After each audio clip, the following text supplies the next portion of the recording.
ನನ್ನ ಪ್ರೀತಿಯ ವೀಕ್ಷಕರಿಗೆ ನನ್ನ ಅನಂತ ನಮನಗಳು.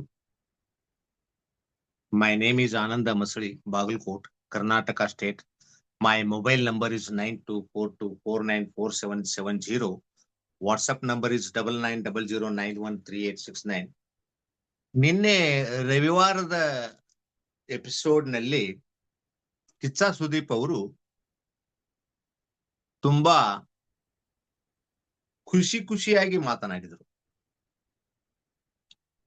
ಪೂರ್ತಿ ಹಾಸ್ಯಮಯವಾಗಿ ಎಲ್ಲರನ್ನು ಮಾತನಾಡಿಸುತ್ತಾ ಹೋದ್ರು. ನಮ್ಮ ಕಾವ್ಯ ಅವರ ತಂದೆ ತಾಯಿ ಬಂದಾಗ ನಮ್ಮ ಗಿಲ್ಲಿ ಅವರಿಗೆ ಒಂದು ಬ್ರಾಸ್ಲೆಟ್ ತಂದಿರ್ತಾರ. ಆ ಬ್ರಾಸ್ಲೆಟ್ ಬಗ್ಗೆ ನಮ್ಮ ಕಿಚ್ಚ ಸುದೀಪ್ ಅವರು ತೆಗಿತಾರ. ಇವರಿಬ್ಬರ ನಿರ್ಮಲವಾದಂತಹ ಪ್ರೀತಿಯ ಬಗ್ಗೆ ನಮ್ಮ ಕಿಚ್ಚ ಸುದೀಪ್ ಅವರಿಗೆ ಬಹಳ ಖುಷಿ ಆಗ್ಯದ, ಸಂತೋಷ ಆಗ್ಯದ ಅವರಿಗೆ. ಯಾಕಂದ್ರೆ ಎಲ್ಲೂ ಇವರು ಲೈನ್ ಕ್ರಾಸ್ ಮಾಡಿ ನಡ್ಕೊಂಡಿಲ್ಲ. ಬಹಳ ಜಾಗೃತೆಯಿಂದ ಇಬ್ರು ತಮ್ಮ ಸ್ನೇಹವನ್ನ ಮುಂದುವರಿಸಿಕೊಂಡು ಹೊರಟಿದ್ದಾರೆ. 12 ಸೀಸನ್ಗಳಲ್ಲಿ ಇವರಂತಹ ಒಂದು ನಿರ್ಮಲವಾದಂತಹ ಸ್ನೇಹ ಕಂಡು ಬಂದಿಲ್ಲ. ಇದು ಬಹಳ ವಿಶಿಷ್ಟವಾದಂತಹ ಸ್ನೇಹ ಅಂತ ಹೇಳ್ಬಹುದು. ಇಬ್ರು ಅಷ್ಟೇ ಜಾಗೃತೆಯಿಂದ ಪ್ರೀತಿಯಿಂದ ನಡ್ಕೋತಾರ. ಯಾರು ಲೈನ್ ಕ್ರಾಸ್ ಮಾಡ್ತಾ ಇಲ್ಲ. ಅಷ್ಟೊಂದು ಹುಷಾರಾಗಿರುವುದು ಅಂದ್ರೆ ಹುಡುಗಾಟಿಗೆ ಮಾತಂತೂ ನಾನು ಅಲ್ಲ ಅಂತ ಹೇಳ್ತೇನೆ. ಕಾವ್ಯ ಅವರು ತಂದೆಯವರು ತಂದಂತಹ ಬ್ರಾಸ್ಲೆಟ್ ಬಗ್ಗೆ ಕಿಚ್ಚ ಸುದೀಪ್ ಅವರು ತೆಗೆದ ತಕ್ಷಣ ನಮ್ಮ ಗಿಲ್ಲಿ ಅವರು ಹಾಸ್ಯಮಯವಾಗಿ ಒಂದು ಮಾತು ಹೇಳ್ತಾರ. ಅಣ್ಣ, ನಮ್ಮ ಮನೆ ಒಳಗ ನಮ್ಮ ಮನೆ ಕಡೆಗೆ ಹೀಗೆಲ್ಲ ಕೈಯೊಳಗ ಬ್ರಾಸ್ಲೆಟ್ ಹಾಕಿದ್ರ ಎಂಗೇಜ್ಮೆಂಟ್ ಮಾಡಿದಂಗ ಅಂತ ಹೇಳ್ತಾರ. ಕಾವ್ಯ ಅವರು ಬಹಳ ಆಶ್ಚರ್ಯಚಕಿತರಾಗಿ ಮತ್ತು ನಗನಗತ ನಮ್ಮ ಗಿಲ್ಲಿ ಅವ್ರನ್ನ ನೋಡ್ತಾರ. ಗಿಲ್ಲಿ ಅವರಿಗೆ ಆ ಮಾಡಿದಂತ ಹಾಸ್ಯ ಅವರಿಗೆ ಬಹಳ ಖುಷಿ ಕೊಟ್ಟಿರ್ತದ. ಹೀಗಾಗಿ ಅತಿ ವಿಶಿಷ್ಟವಾಗಿ ನಗ್ತಾ ಇರ್ತಾರ. ಅವಾಗ ಕಾವ್ಯ ಅವ್ರು ಹೇಳ್ತಾರ, ಇಲ್ಲ ಸರ್, ನಮ್ಮ ಮನೆ ಕಡೆಗೆಲ್ಲ ಎಂಗೇಜ್ಮೆಂಟ್ ಮಾಡಿದ್ರ ರಿಂಗ್ ಹಾಕ್ತಾರ ಅಂತ ಹೇಳ್ತಾರ. ಅವಾಗ ಕಿಚ್ಚ ಸುದೀಪ್ ಅವ್ರು ಸುಮ್ಮನೆ ಬಿಡಲ್ಲ, ಕಾಲ್ ಎಳಿತಾರ ಅವ್ರು ಕಾವ್ಯ ಅವ್ರದ್ದು. ಹೌದಾ, ಬಹುತೇಕ ಅದು ಉಂಗ್ರನೇ ಒಂಚೂರು ದೊಡ್ಡದ್ ಮಾಡಿ ಬ್ರಾಸ್ಲೆಟ್ ಮಾಡಿ ತಂದು ಹಾಕಿರ್ಬಹುದು ಅಂತ ಹೇಳ್ತಾರ.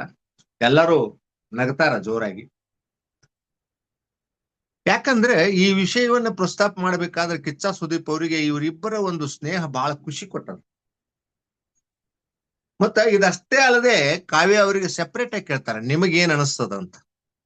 ಯಾಕೆ ಹಾಗೆ ಕೇಳ್ತಾರ ಅಂದ್ರೆ, ಕಿಚ್ಚ ಸುದೀಪ್ ಅವರಿಗೂ ಕೂಡ ನಿಮಗ ಹೇಗ ಅನಿಸೋದು ಹಾಗ ಕಾವ್ಯ ಅವರು ಕೂಡ ನಮ್ಮ ಗಿಲ್ಲಿ ಅವರ ಒಂದು ಆಕರ್ಷಣೆಗೆ ಒಳಗಾಗ್ಯಾರ ಅನ್ನೋದು ನಮಗೊಂದಷ್ಟು ಕಂಡು ಬರ್ತಾ ಇದೆ.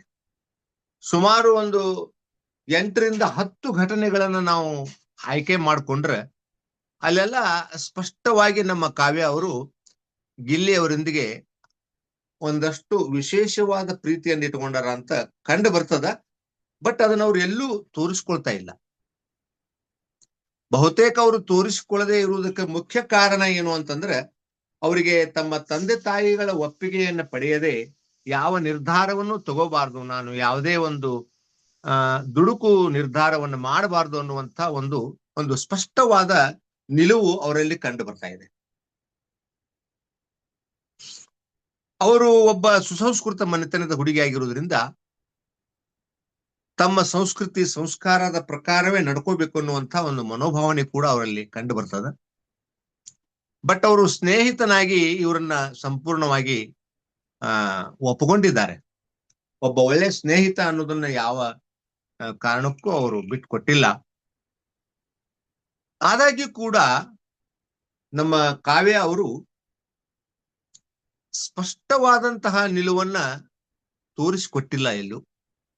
ಒಂದಷ್ಟು ಜನ ನಮ್ಮ ಕಾವ್ಯ ಅವ್ರನ್ನ ವಿರೋಧ ಮಾಡ್ತಾರ. ಇಲ್ಲ, ನಮ್ಮ ಗಿಲ್ಲಿಯನ್ನ ಬಳಸಿಕೊಂಡು ಡಬಲ್ ಗೇಮ್ ಮಾಡ್ತಾ ಇದ್ದಾಳೆ,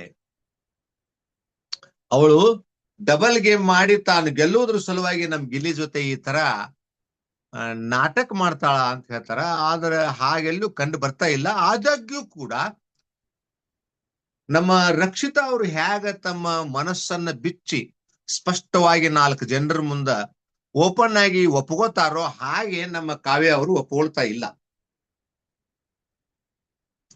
ರಕ್ಷಿತಾ ಅವರಿಗೂ ಕಾವ್ಯ ಅವರಿಗೂ ಇರ್ತಕ್ಕಂಥ ವ್ಯತ್ಯಾಸ ಏನು ಅಂತ ಕೇಳಿದ್ರೆ, ತಮ್ಮ ಮನಸ್ಸಿನಲ್ಲಿರುವುದನ್ನ ಮೇಲ್ಗಡೆ ತೋರಿಸ್ಕೊಳ್ತಾ ಇಲ್ಲ ಕಾವ್ಯ ಅವರು. ಆದ್ರೆ ನಮ್ಮ ರಕ್ಷಿತಾ ಅವರು ಮಾತ್ರ ಮನಸ್ಸಿನಲ್ಲಿ ಏನ್ ಅದಾರೋ ಅದನ್ನೇ ಅವರು ಹೊರಗೂ ಕೂಡ ಅದಾರ. ಅದು ನಮ್ಮ ಕಿಚ್ಚ ಸುದೀಪ್ ಅವರು ಸ್ಪಷ್ಟವಾಗಿ ಹೊರಗಡೆ ತಗೊಂಡ್ ಬಂದ್ರು. ಯಾಕಂದ್ರೆ ಕಿಚ್ಚ ಸುದೀಪ್ ಅವ್ರಿಗೂ ಕೂಡ ಈಗ ಸ್ಪಷ್ಟ ಆಗಿದೆ.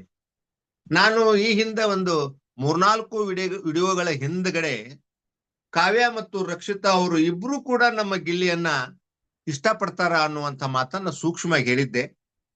ಅದರಲ್ಲೇ ಯಾರನ್ನ ಮದುವೆ ಆದ್ರೆ ಅಥವಾ ಎಂಥವ್ರನ್ನ ಮದುವೆ ಆದ್ರೆ ನಮ್ಮ ಗಿಲ್ಲಿಯವರು ಸುರಕ್ಷಿತವಾಗಿ ಕ್ಷೇಮವಾಗಿರ್ತಾರ ಅನ್ನೋದ್ರು ಕೂಡ ನಾನು ಹೇಳಿದ್ದೆ. ಆ ವಿಡಿಯೋವನ್ನ ನೋಡದೆ ಇರೋರು ನೋಡಬಹುದು. ಒಟ್ಟಿನಲ್ಲಿ ಇನ್ನು ಬಿಗ್ ಬಾಸ್ ಬಹಳ ದಿನ ಉಳಿದಿಲ್ಲ. ಕೇವಲ 13 ದಿನಗಳು ಉಳಿದು ಅಂತ ಅನಿಸ್ತದ. ಈಗ ತುಂಬಾ ಜಾಗೃತೆಯಿಂದ ನಡ್ಕೋಬೇಕು. ಪ್ರತಿಯೊಬ್ಬರು ಜಾಗೃತೆಯಿಂದ ನಡ್ಕೊಳ್ಬೇಕಾದಂತ ಸಮಯ ಬಂದಿದೆ. ಇಂಥ ಸಂದರ್ಭದಲ್ಲಿ ಇಲ್ಲಿ ಅವರಿಗೆ ಮನಸ್ಸಿನಲ್ಲಿ ಕಾವ್ಯ ಅವ್ರನ್ನ 2ನೇ ಸ್ಥಾನಕ್ಕೆ ಕರ್ಕೊಂಡು ಹೋಗ್ಬೇಕು ಅನ್ನೋದು ಐತಿ ಅನ್ನೋದನ್ನು ಕೂಡ ನಮ್ಮ ಅಶ್ವಿನಿ ಮೇಡಮ್ ಅವರು ಹೇಳ್ತಾರ. ಸ್ವತಃ ಕಿಚ್ಚ ಸುದೀಪ್ ಅವರು ಕೂಡ ಸೂಕ್ಷ್ಮವಾಗಿ ಹೇಳಿದ್ದಾರೆ. ಅಂತೂ ಇವರಿಬ್ಬರ ನಿರ್ಮಲವಾದಂತಹ ಒಂದು ಪ್ರೀತಿಯ ಬಗ್ಗೆ ಕಿಚ್ಚ ಸುದೀಪ್ ಅವರು ಸ್ಪಷ್ಟವಾಗಿ ಓಪನ್ ಆಗಿ ಮಾತನಾಡಿದ್ದಾರೆ. ಜೊತೆಗೆ ಗಿಲ್ಲಿ ಅವ್ರಿಗೆ ಹೇಳ್ತಾರ, ಗಿಲ್ಲಿ ನಿನ್ ಜೊತೆಗೆ ಕೊನೆಯಲ್ಲಿ ಯಾರಿರ್ಬೇಕು ಅನ್ನೋದನ್ನು ಕೂಡ ಸೂಕ್ಷ್ಮವಾಗಿ ಕೇಳ್ತಾರ. ಅವ್ರ ಮನಸ್ಸಿನಲ್ಲಿ, ಗಿಲ್ಲಿ ಅವರ ಮನಸ್ಸಿನಲ್ಲಿ ಕಾವ್ಯ ಅವರೇ ಇರ್ತಾರ, ಆದ್ರೆ ಅದನ್ನ ಅವ್ರು ಹೇಳುವುದಿಲ್ಲ. ಇನ್ನ ಕಾವ್ಯ ಅವರ ಬಗ್ಗೆ ಅವ್ರನ್ನ ನಾಮಿನೇಟ್ ಮಾಡ್ಬೇಕಾದ್ರೆ ಸರಿಯಾದ ಒಂದು 5 ಕಾರಣಗಳನ್ನು ಕೊಡ್ರಿ ಅಂತ ಕೇಳ್ತಾರ ಗಿಲ್ಲಿ ಅವರಿಗೆ. ಆದ್ರೆ ಗಿಲ್ಲಿ ಅವರು ಬಹಳ ಜಾಣರು, ಅವರು ಕೊಡಲ್ಲ. ಅವರು 4 ಕೊಡ್ರಿ ಅಂತ ಹೇಳ್ತಾರ, 4 ಕೊಡ್ರಿ ಅಂತ ಹೇಳ್ತಾರ, ಆಗಲೂ ಕೊಡಲ್ಲ. ಅವರು 4 ಕೊಡಲ್ಲ. ಹೋಗ್ಲಿ ಕೊನೆಗೆ 3, 2 ಆದ್ರೂ ಕೊಡ್ರಿ ಅಂತ ಹೇಳ್ತಾರ. ಅವ್ರು ಸುಮ್ಮನೆ ಕೊಡ್ತಾರ. ಇಲ್ಲಿ ಅವರು ಕೊಡಲ್ಲ. ಯಾಕಂದ್ರೆ ಬಹಳ ಜಾಣರು. ಅವ್ರ ಹತ್ರ ಏನು ಕಾರಣ ಇಲ್ಲ ಅಂತಲ್ಲ, ಅವ್ರಿಗೆ ಹೇಳಿಕ್ ಒಂದು 2-3 ಕಾರಣಗಳು ಸಿಕ್ಕೇ ಸಿಗ್ತಾವ. ಆದ್ರೆ ಯಾಕೆ ಹೇಳಿಲ್ಲ ಅಂದ್ರೆ, ತನ್ನ ಆತ್ಮೀಯ ಸ್ನೇಹಿತೆಯ ಬಗ್ಗೆ ಯಾವ ಕೆಡಕನ್ನು ಮಾತನಾಡಬಾರ್ದು ಅನ್ನುವಂತ ಅವ್ರ ತೀರ್ಮಾನ. ಯಾವುದು ನೆಗೆಟಿವ್ ಮಾತಾಡಬಾರ್ದು ಕಾವ್ಯ ಅವ್ರ ಬಗ್ಗೆ ಅನ್ನೋದು ಅವ್ರ ತೀರ್ಮಾನ. ಒಂದು. ಇನ್ನ 2ನೇದು ಏನಪ್ಪಾ ಅಂತಂದ್ರೆ, ಅಕಸ್ಮಾತ್ ನಾನೇನಾದ್ರೂ ಒಂದು 2-3 ಕಾರಣಗಳನ್ನು ಹೇಳಿಬಿಟ್ಟೆ ಅಂದ್ರೆ, ನಾಳೆ ಮುಂದಿನ ವಾರದೊಳಗೆ ನಾಮಿನೇಷನ್ ಮಾಡುವಾಗ ಕಾವ್ಯಾಳ ಬಗ್ಗೆ ನಾನು ಹೇಳಿದ ಕಾರಣಗಳನ್ನೇ ಇಟ್ಟುಕೊಂಡು ಕಾವ್ಯನ ನಾಮಿನೇಟ್ ಮಾಡಬಹುದು ಅನ್ನುವಂತಹ ಒಂದು ಕಾರಣಕ್ಕೋಸ್ಕರ. ಯಾಕಂದ್ರೆ ನಮ್ಮ ಗಿಲ್ಲಿ ಅವರು ಚಾಣಕ್ಯ. ಅವರಿಗೆಲ್ಲ ಹಿಂದಿಂದು ಗೊತ್ತಾಗ್ತದ, ಮುಂದಿಂದು ಗೊತ್ತಾಗ್ತದ. ಬಹಳ ಹುಷಾರಾಗಿ ಹೆಜ್ಜೆಯನ್ನು ಇಡ್ತಕ್ಕಂಥವ್ರು, ತುಂಬಾ ಜಾಣರು ಅವರು. ಅವರು ಇಬ್ರು ಇದೇ ರೀತಿಯಾಗಿ ಚೆನ್ನಾಗಿರ್ಲಿ, ಅವರ ಬದುಕು ಇದೇ ರೀತಿಯಾಗಿ ಮುಂದುವರಿಲಿ, ಅವರ ಭವಿಷ್ಯ ಚೆನ್ನಾಗಿರ್ಲಿ ಅಂತ ಹೇಳ್ತಾ ನನ್ನ ಈ 2 ಮಾತುಗಳನ್ನು ಮುಗಿಸ್ತಾ ಇದ್ದೀನಿ ಸರ್. ಈ ವಿಡಿಯೋವನ್ನ ದಯವಿಟ್ಟು ಸಬ್ಸ್ಕ್ರೈಬ್ ಆಗ್ರಿ, ಅಥವಾ ನೀವು ಆಗಿದ್ರಿ ಅಂದ್ರೆ ಬೇರೆದವ್ರಿಗೆ ಆಗ್ಲಿಕ್ಕೆ ಹೇಳ್ರಿ, ಲೈಕ್ ಮಾಡ್ರಿ, ಶೇರ್ ಮಾಡ್ರಿ, ನಮಗೆ ಸಪೋರ್ಟ್ ಮಾಡ್ರಿ, ಕಮೆಂಟ್ ಬಾಕ್ಸ್ ನೊಳಗೆ ತಮ್ಮ ಅಭಿಪ್ರಾಯಗಳನ್ನ ಹಾಕ್ರಿ ಅಂತ ಹೇಳ್ತಾ ನಾನು ಈ ವಿಡಿಯೋವನ್ನು ಮುಗಿಸ್ತಾ ಇದ್ದೀನಿ sir. Thank you sir, thank you very much.